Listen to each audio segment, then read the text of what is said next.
किसान भाइयों और बहनों नमस्कार। जवाहर किसान वैज्ञानिक कृषि तकनीकी चैनल आपका स्वागत करता है। आज के इस वीडियो में हम चर्चा करेंगे कि अभी जब हमारे खेतों में फसल नहीं है तब हम कौन से ग्रीष्मकालीन कार्य करके अपनी आगामी फसलों से अधिक उत्पादन प्राप्त कर सकते हैं या फिर अपनी खेती की लागत में कमी ला सकते हैं। किसान भाइयों, फसल कटाई के उपरांत सही तरीके से मिट्टी के नमूने बनाकर जांच हेतु मृदा परीक्षण प्रयोगशाला में भिजवाएं। मृदा की उर्वरा शक्ति की जांच करके किसी भी फसल व किस्म विशेष के लिए पोषक तत्वों की संतुलित मात्रा की अनुशंसा तथा मार्गदर्शन प्राप्त होता है। इससे पता चलता है कि किस उर्वरक और खाद का प्रयोग कब और कैसे करना है। मिट्टी के इस परीक्षण से मिट्टी में लवणता, क्षारीयता और अम्लीयता की समस्या की पहचान भी होती है तथा जांच के आधार पर भूमि सुधारकों की मात्रा व प्रकार की सिफारिश कर भूमि को फिर से कृषि योग्य बनाने में योगदान या सहायता मिलती है। इस हेतु मृदा स्वास्थ्य पत्रक आपके ब्लॉक या जिले में किसानों को मिट्टी परीक्षण के आधार पर वितरित किए जाते हैं। किसान भाइयों, रबी की फसलों की कटाई के पश्चात रिवर्सिबल मोल्ड बोल्ड प्लाऊ की मदद से ग्रीष्मकालीन गहरी जुताई करें।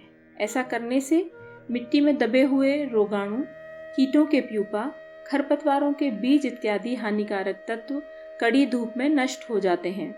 मिट्टी में हवा का आवागमन बढ़ जाता है और वर्षा का पानी खेत में रुकता है। याद रखिए, प्रत्येक तीसरे वर्ष आपको इस कार्य को करने की आवश्यकता होती है। खेत की मेड़ों की अच्छी तरह से सफाई करें। मेड़ों पर उगे हुए एक वर्षीय या बहुवर्षीय खरपतवारों को उखाड़कर नष्ट करें। यही खरपतवार कीटों और रोगाणुओं को आश्रय देते हैं और फसल में कीट व्याधि का कारण बनते हैं। अगर आप खेत पर जैविक कटीली बाड़ बनाना चाहते हैं तो बरसात के मौसम में करौंदे या बेर के पौधे लगाने हेतु अभी से 1 मीटर की दूरी पर गड्ढे तैयार कर लें। करौंदे या बेर के पौधे धीरे धीरे बढ़ते हैं परंतु पशुओं से व्यापक सुरक्षा प्रदान करते हैं। जिन वृक्षों को आप बरसात के मौसम में या अगस्त के महीने में वृक्षारोपण करना चाहते हैं उनके लिए गड्ढे अभी तैयार कर लें। बड़े फल वृक्षों हेतु 8 से 10 मीटर की दूरी पर 1 घन मीटर अर्थात 1 मीटर लंबा, 1 मीटर चौड़ा और 1 मीटर गहरा गड्ढा तैयार करें। जबकि छोटे फल वृक्षों हेतु 5 से 6 मीटर की दूरी पर 50 घन सेंटीमीटर यानी कि आधा मीटर लंबा, आधा मीटर चौड़ा और आधा मीटर गहरा गड्ढा खोद लें। इन गड्ढों को अभी खोद लें ताकि तेज धूप की गर्मी से दीमक हानिकारक कीटों के अंडे और प्यूपा नष्ट हो सकें। बहुत अच्छा होगा अगर आप इन गड्ढों को काली पन्नी से ढककर चारों तरफ से दबा दें। इससे गड्ढे के अंदर तापमान और बढ़ जाएगा और हानिकारक कीटों के अंडे और प्यूपा नष्ट होने की 100% संभावना हो जाएगी। किसान भाइयों, पिछली फसल के अवशेष को अपघटित करने हेतु नरवाई या पराली को जलाने से बचें। आप गहरी जुताई के बाद वेस्ट डिकम्पोजर या जैव अपघटक का प्रयोग कर सकते हैं। यह आदान आपको कृषि विश्वविद्यालयों से अथवा बाजार से या ऑनलाइन उपलब्ध हो सकता है। इसके प्रयोग से आपके खेत में जैविक पदार्थ बढ़ेगा और समस्त जैव उर्वरक जैसे कि राइजोबियम, पीएसबी, एजोटोबैक्टर, नीलहरित शैवाल इत्यादि अच्छी तरह से पनपकर फायदा दे सकेंगे। साथ ही साथ मृदा की जल संग्रहण क्षमता बढ़ेगी और मिट्टी भुरभुरी होकर लंबे समय तक स्वस्थ बनी रहेगी। किसान भाइयों, हम भूमि के अंदर जो जल स्थित है उसका अंधाधुंध प्रयोग कर रहे हैं। चाहे व्यक्तिगत कार्यों के लिए हो या सिंचाई के लिए, हम भूमिगत जल को निकाल रहे हैं। इसलिए बहुत आवश्यक है कि हम जल संरक्षण के बारे में सोचें। इसके लिए आप अपने ट्यूबवेल या बोरवेल के समीप सोक पिट अर्थात सोख्ता गड्ढा बनवाएं। यह भूमिगत जल को बढ़ाने हेतु एक सहायक संरचना है जिसमें बारिश के पानी को प्राकृतिक रूप से भूमि में डाला जाता है। यह संरचना खेतों या घरों में स्थित हैंडपंप, ट्यूबवेल या बोरवेल के भूमिगत जल को बढ़ाने में समान रूप से उपयोगी है। इसको बनाने के लिए सामान्यतः 1.5 मीटर लंबा, 1.5 मीटर चौड़ा और 1.5 मीटर गहरा गड्ढा खोदा जाता है। इसका आकार जल स्रोत की गहराई और आवश्यकता के अनुसार बढ़ाया या घटाया जा सकता है।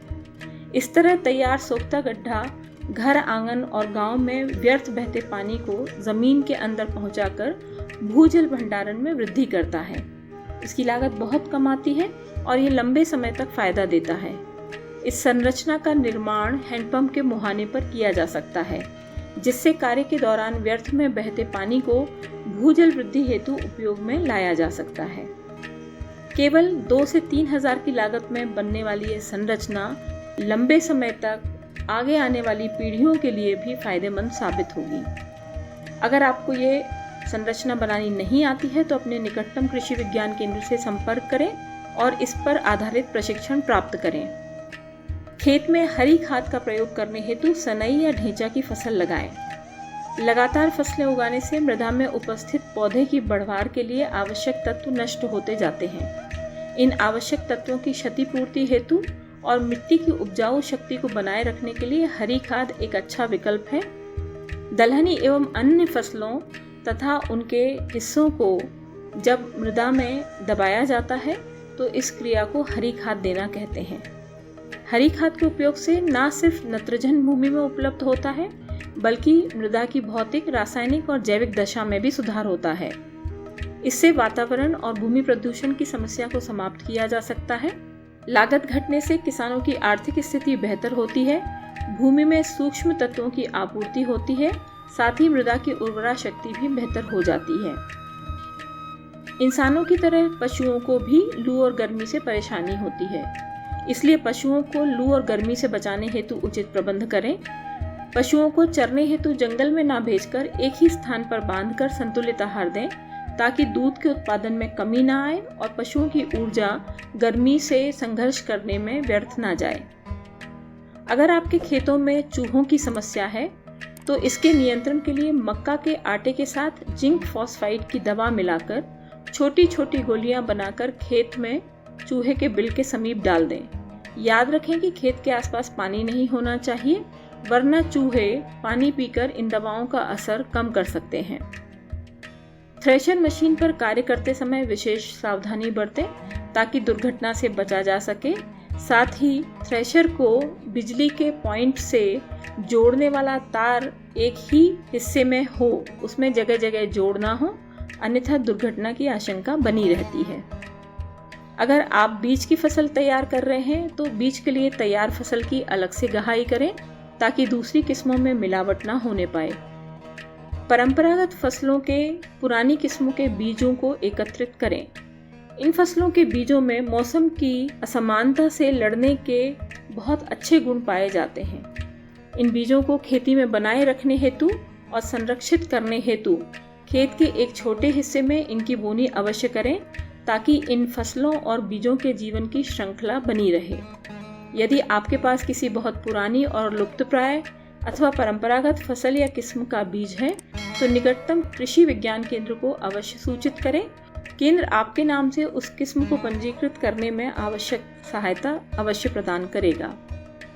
यह समय है कि जब हमें सामुदायिक जल स्रोतों जैसे कि नहर, कुओं और तालाबों की गहरीकरण की आवश्यकता होती है। उनके आसपास व्यर्थ उगे खरपतवारों को हटाने की आवश्यकता होती है। तालाबों में जमी गाद निकालने की आवश्यकता होती है।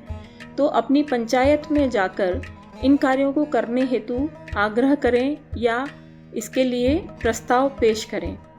अगर आप सामुदायिक श्रमदान द्वारा इन संरचनाओं को संरक्षित करने में अपनी मदद देंगे तो आपके गांव में लंबे समय तक पानी की उपलब्धता बनी रहेगी। किसान भाइयों, आशा है आज के इस वीडियो से आपको मार्गदर्शन प्राप्त हुआ होगा। बहुत बहुत धन्यवाद। नमस्कार।